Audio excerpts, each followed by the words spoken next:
My name is Elena, and 3 years ago, I tied the knot with Logan, believing we shared the same vision for our future. We settled into a luxurious apartment at the pinnacle of a towering skyscraper in the bustling city center. The view was mesmerizing, and I cherished the moments spent by the expansive windows each evening, watching the sunset drape the cityscape in golden hues. I held a prominent position as the finance department head at a media production company. My career was rapidly ascending, demanding my commitment to ensure a prosperous future for us both. However, my unwavering focus on work began to strain our home life. "Elena, you're hardly ever home," Logan lamented one night as I entered our home close to 10 p.m. "What's the use of this stunning apartment if you can't enjoy it?" Exhausted, I placed my briefcase down. "Logan, we've gone over this before. My career is crucial, not just for me but for us. It's what supports this lifestyle." Before he could mention his mother's opinions, I swiftly interjected, "I'm not interested in conforming to the role your mother envisions for me." Logan's expression grew somber. "Maybe you should care, she's family," I retorted firmly. "And so am I. You knew my priorities when we married. Career first, then family." That night, as I lay awake, I sensed the growing rift between us, exacerbated by his mother's influence. Yet, I was resolved to persevere. I had come too far to back down now. The next day, my boss, Mr. Arthur, beckoned me into his office with promising news. "Elena, we're merging with a major company from another city, and I want you to lead the new department." My heart leaped at the opportunity. "That's wonderful, Mr. Arthur. I appreciate your confidence in me." He cautioned, "This role will be demanding. Can you commit fully?" Without hesitation, I assured him, "Absolutely, sir. I'm ready for this challenge." Eager to share the good news with Logan, I stopped by our favorite restaurant for a celebratory dinner. I set the table meticulously with our finest china, lit candles, and awaited his arrival. However, his mood was visibly sour. "What's all this?" he queried, scanning the setup with suspicion. My excitement spilled over as I exclaimed, "I'm up for a major promotion. This could mean a new house, global travel, endless possibilities." He cut me off, his tone icy. "And more hours at work? When will us become a priority?" "I am prioritizing us," I insisted. "This is for our future." He scoffed. "What future? You're never here. This apartment is always a mess. I'm fed up with takeout." Without another word, Logan retreated to his office and slammed the door. I sat alone, the meal before me cooling off, the apartment's opulence overshadowed by the chaos. 3 weeks after hiring a housekeeper, I noticed a remarkable transformation. Our home was immaculate. This small adjustment seemed a trivial sacrifice for the sake of my career advancement and, hopefully, a step towards mending our strained relationship. We had started to enjoy the benefits of having a housekeeper, with delicious dinners ready each evening, but this change didn't seem to soften Logan's growing discontent. "Found a way to replace yourself at home, too?" he quipped bitterly as we sat for dinner one night. I kept my voice light, hoping to ease the tension. I thought it would help us both, keeping the apartment tidy and ensuring we have nice meals to come home to. "But that's not the problem, is it, Elena?" Logan interrupted, his voice raised as he slammed his fork down. "What's next?" "Finding someone to replace you in other parts of our life." His words felt like a physical blow. "That's uncalled for," I replied quietly, shocked by his harshness. "Uncalled for? Let's talk about what's uncalled for." Logan stood, his chair scraping back violently. "It's uncalled for to always come back to an empty house. It's uncalled for to have a wife more committed to her job than her family." He left the room abruptly, leaving me alone with my thoughts and a heavy heart. In the following weeks, our home was filled with cold silences and sharp exchanges, making every interaction a minefield.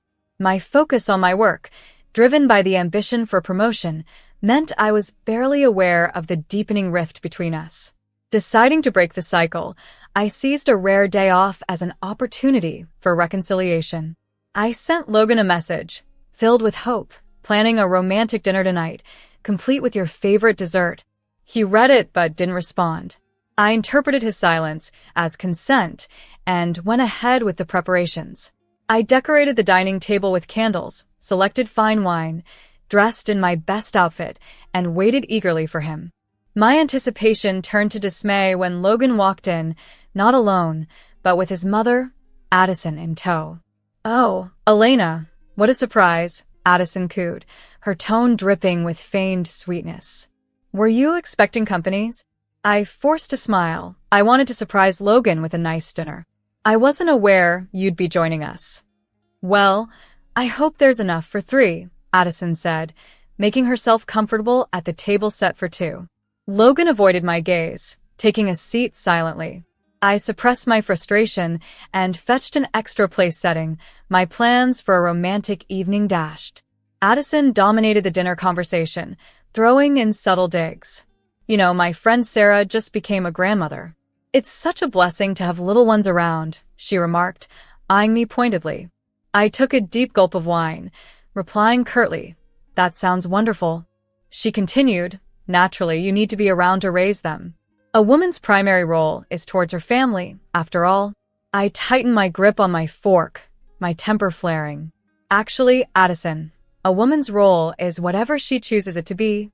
Her eyes narrowed. "Really? And what about your roles as a wife and potential mother to my grandchildren?" Standing abruptly, my chair screeching back, I reached my breaking point. "I think it's time for you to leave, Addison." "Elena," Logan started, attempting to intervene. But I was resolute. "No, Logan, I can't do this anymore. This is my home." Addison rose to her full height, indignation coloring her features. "Well, I never." "Logan, are you going to allow her to speak to me this way?" After they departed, I poured myself another glass of wine and collapsed onto the couch, the evening's dreams dissolving around me. In my elegant dress, amid the dwindling candlelight and untouched food, I pondered a distressing thought. Was this the start of our unraveling? The following morning brought an empty house. A note on the kitchen counter revealed that Logan had gone to stay with his mother to clear his head. My hands trembled as I crumpled the note, tossing it away, a whirlwind of anger and sorrow swirling within me. Days turned into weeks with Logan away, and upon his return, the distance between us had only grown. We navigated around each other like 4 strangers, exchanging minimal words. I reassured myself that we just needed time to adjust, but deep down, unease gnawed at me. Then, one evening after a grueling day of meetings, I returned home to a startling scene. A floral, cloying scent wafted through the air as I opened the door, and there, in our living room, was Addison, in a bathrobe and slippers, looking unsettlingly at ease. "What's going on here?" I demanded, my eyes darting between Addison and Logan, who sat on the couch with a look of discomfort. Addison's smile was tight, unconvincing. "Oh, Elena, how nice it is that you joined us. We were just discussing dinner plans." "Dinner plans?" My voice climbed in pitch. "And why are you dressed like you live here?" Logan inhaled deeply, his next words hitting me like a ton of bricks. "Mom's going to be staying with us for a while. I'm tired of being alone all the time, and since you're hardly ever here," I was speechless. "You invited your mother to live with us without discussing it with me? If you were ever home, maybe we could have talked about it," Logan retorted sharply. I turned to Addison, who wore a smug look as she observed our confrontation. "This is my home. You can't just move in here." Addison's expression hardened. "Your home? This is my son's home too, and if he wants me here, then here I'll stay." "Get out," I said, my voice low and menacing. Logan stepped in front of me. "If you don't like it, Elena, you can leave." I was aghast. "Excuse me? This is my apartment. I bought it before we were even married." "Now it's our apartment," Logan declared. "And I'm telling you, if you can't accept my mother being here, then you can get out." Stunned into silence, I stared at the man before me. This was not the Logan I married. He was a stranger echoing his mother's sentiments. Addison advanced towards me with a threatening look. "You heard him, dear. If you don't like the new arrangement, there's the door."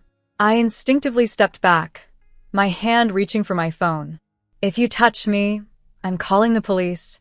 Addison's face shifted to shock. Then she theatrically clutched her chest, sinking back onto the couch as tears streamed down her face. Oh, how you've hardened her heart. That awful job. To think she'd threaten her own family. Logan rushed to comfort his mother, casting me a venomous glance. Without another word, I turned and walked to the bedroom, locking the door behind me. The next morning, as I lay awake, my phone rang. It was Mr. Arthur, my boss. "I need you on a plane today," he said briskly. "The merger is at a critical point." The call came early at 7 a.m. from Mr. Arthur informing me that my presence was crucial to oversee the financial aspects of our merger.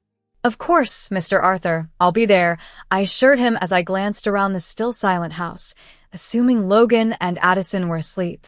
I quickly packed a suitcase, and just as I finished, Logan appeared in the doorway. His expression was icy. "Going somewhere?" he asked. I stood up straight, meeting his cold gaze. "Yes, I have to go on a business trip for the merger. I'll be back soon, and we can talk then, okay?" As I wheeled my suitcase to the door, Addison's eyes followed me from the living room, her smile smug. I paused at the door, turning back to Logan. "I'm leaving now. I'll text you when I land." His response was curt and chilling. "Don't bother coming back." His words felt like a blow, but I managed to hide my pain. Silently, I walked out, the sound of the door closing behind me echoing like a somber gong. The business trip was intense, a whirlwind of meetings, negotiations, and late nights spent poring over financial documents. It was a welcome distraction from the turmoil at home. Each night, I sent Logan a text to let him know I was okay, but each went unanswered. After 9 days, I returned, my heart pounding as the taxi pulled up to my building. Approaching my apartment, something was off. My key didn't fit in the lock. Confused, I knocked. The door swung open, revealing Logan and Addison casually dressed as if nothing was amiss. "Logan," I said, my voice laced with confusion. "Why doesn't my key work?" Logan's laugh was cold, devoid of humor. "Because I changed the locks." I felt as if I'd stepped into a nightmare. "This is insane, Logan. You can't do this. This is my home." His expression was stone cold. "Not anymore. You have a choice to make, Elena. Right here, right now. Your career or your home and marriage." I couldn't believe the transformation in him. This was not the Logan I married, but a stranger, twisted by his mother's toxic influence. "You can't be serious," I whispered, barely able to accept the reality before me. Logan pulled out a stack of papers, divorce papers. "Dead serious. Sign these, and you can go back to your job. Tear them up, and you can come back inside, as a proper wife should." I looked from the papers to Logan, then to Addison. At that moment, the clarity of my future crystallized, a life of resentment, of being controlled, of sacrificing everything I'd worked for.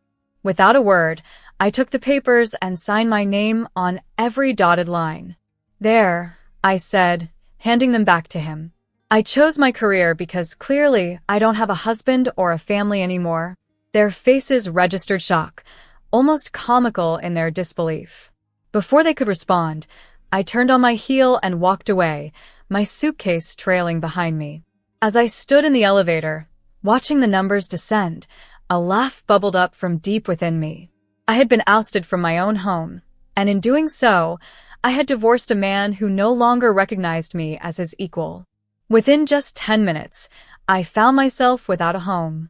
That evening, as I sat alone in a hotel room, my thoughts were in turmoil, reflecting on the tumultuous events of the day. The following morning, I rose early and made a call to my friend Lena, a lawyer I had known since our college days. "Elena, what's wrong? You never call this early." Lena's voice rang with concern over the phone. I spent the next hour detailing the entire ordeal to her. After I finished, there was a brief silence from her end before she finally spoke, her tone steady and reassuring. "Elena, the apartment you bought, was it before your marriage?" she inquired. "Yes," I replied. "In that case, it's usually regarded as separate property, not marital property. It shouldn't be divided in the divorce." Relief swept through me. Newly energized, I threw myself into my work with renewed vigor, focusing on a major merger at my job. Despite the long hours, which often saw me sleeping on my office couch instead of returning to the hotel, I pressed on. A few days later, Maria, a realtor and another longtime friend, called me. Her voice was laden with worry. "Elena, honey, are you alright? I just saw Logan's posts online. He's saying quite unpleasant things about you." "What kind of things?"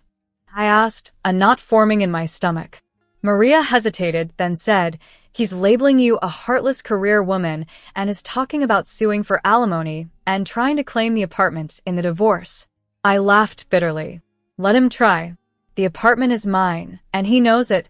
After ending the call with Maria, I sat at my desk, my thoughts racing. Logan was attempting to tarnish my reputation, portraying me as the villain in our saga. I couldn't let him succeed. Picking up the phone, I dialed Mr. Arthur's number. After I outlined the situation to him, he responded with a supportive tone. "Elena," he said, "your personal life won't impact your job here. You're a valued employee. Don't let this situation affect your performance." I thanked him, grateful for his support. Mr. Arthur suggested taking some time off to handle my personal issues, especially since the merger was nearing completion. "Thank you, sir. I appreciate that," I replied. That evening, as I was about to leave the office, I noticed a notification on my phone. Logan had started a live broadcast from what used to be our shared apartment, now clearly mine. Against my better judgment, I watched as he and a film crew discussed extensive renovations. An idea suddenly sparked in my mind, and I called Maria with a mischievous plan. "Maria, it's Elena. How quickly can you sell an apartment?" I asked. Her laughter filled the phone. "For you, Elena, I can work wonders. What's the plan?" As I outlined my thoughts, Maria responded with excited gasps and chuckles. "Oh, this is going to be brilliant," she exclaimed. "I already know a couple who's been searching for just this kind of place. They're very discreet. They assured me the deal could be closed in just 3 weeks, maybe even less." After the call, I reclined in my chair, a playful smile forming as I thought about Logan's misguided confidence. He thought he was in control, but he was about to be surprised. The next 3 weeks flew by in a blur of tireless work. By day, I wrapped up the merger, and by night, I handled the paperwork, coordinated with Maria, and watched Logan's boastful social media updates about his renovation plans. When the pivotal day finally arrived, I donned my best suit and took a moment over my morning coffee, preparing for the events that would unfold. My phone buzzed. A message from Maria popped up. "It's done. Paperwork signed. Money transferred. New owners en route. Good luck." A wave of satisfaction swept over me. It was time. I tried to focus on work at the office, but my thoughts kept wandering to the imminent drama. Around midday, Lena texted me. "The TV crew and Logan's mom are here. He's looking very pleased with himself. The show's starting." For the next hour, I struggled to concentrate, my eyes constantly flicking to my phone. Finally, Lena's text came through rapidly. "You won't believe this. New owners just arrived. Logan's stunned. The crew is freaking out. This is epic." I couldn't contain my laughter, earning puzzled looks from my colleagues. I excused myself and retreated to the bathroom, allowing myself a moment of pure, unadulterated joy. Returning to my desk, I found an email from Lena containing a video link. With trembling hands, I clicked it. The video opened with Logan in the center of what used to be our apartment, now just mine, grandly discussing his plans while his mother hovered smugly in the background. Suddenly, a commotion off-camera drew everyone's attention. The camera swung to capture a well-dressed couple entering, followed by Maria holding documents. "Excuse me," the man said politely yet assertively, "but I believe you're in our apartment." Logan's face morphed from confusion to annoyance. "Your apartment? This is my home," he blustered. Maria stepped forward, her professional demeanor intact. "Actually, Mr. Anderson, this apartment now legally belongs to my clients. The sale was finalized this morning." The camera captured Logan's shock as he processed the reality, from confusion to disbelief, then to anger. "Sale? What sale? Elena couldn't have sold this apartment without my permission." "Actually," Maria replied, her smile unwavering. She could, and she did. The apartment was in her name, purchased before your marriage. She had every right to sell it. The scene dissolved into chaos. Logan yelling, his mother dramatically wailing, and the TV crew debating the use of the footage. The video ended with Logan and his mother being escorted out by security, the TV crew eagerly following, sensing they had stumbled upon a spectacular show. Back at my desk, my phone buzzed with another message, my office now, from Mr. Arthur. As I entered his office, bracing for the worst, I was surprised to find him smiling. "Elena, sit down," he said, gesturing to a chair. "I've seen the video. It's all over social media." My face flushed with embarrassment, unsure of what was to come. "Sir, I apologize for the unintended publicity this situation has caused," I said, feeling mortified that my personal life had spilled over into public view. To my surprise, Mr. Arthur chuckled in response. "Elena, you've just demonstrated exactly why you're the ideal candidate to lead our new department. You're clever and resourceful, and you've shown you can turn a difficult situation to your advantage, precisely what we need for this merger." His words brought a smile to my face. "Thank you, sir. I appreciate your support. Now," he continued, his voice taking on a more serious note, "I think it's time you took that week off we discussed. Settle your matters, find yourself a new place, and when you return, we'll finalize your promotion and start you in your new role." During the following week, I dedicated myself to finding a new home, eager for a fresh beginning somewhere that held no memories of Logan or our dissolved marriage. With the proceeds from the sale of the old apartment, I had a broad array of options. In my search, I discovered an ideal little house on the city's outskirts, near our newly merged company's headquarters. It was charming, with a beautiful garden and a picturesque mountain view, a serene escape from past turmoil. I made an offer immediately, and it was quickly accepted. The day I moved in, Lena and Maria came over to help. We unpacked boxes and arranged furniture, filling the house with laughter and light-hearted chatter, letting the stress of recent weeks dissolve as evening fell. Standing in the garden with a glass of wine, I felt a profound peace wash over me as I gazed at the mountains. It was a relief to feel grounded again. When I returned to work the next week, ready to embrace my new responsibilities, I sensed the curious gazes and heard the whispers as I walked through the office. I kept my head high, determined not to be shaken.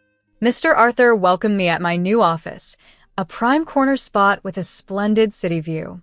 "Ready to get started?" he asked, smiling. "More than ready, sir," I responded, feeling a surge of excitement. Settling into my new role, I immersed myself in the complexities of the merger, reveling in the challenges that required long hours and deep concentration. I loved every moment, realizing this was what I had worked and sacrificed so much for. One evening, while working late, my phone buzzed with a notification, a message from Logan, pleading for a reconciliation. I paused, considering the message, then deleted it without a reply. That chapter of my life was definitively closed. Now I was writing a new story, one where I held the pen,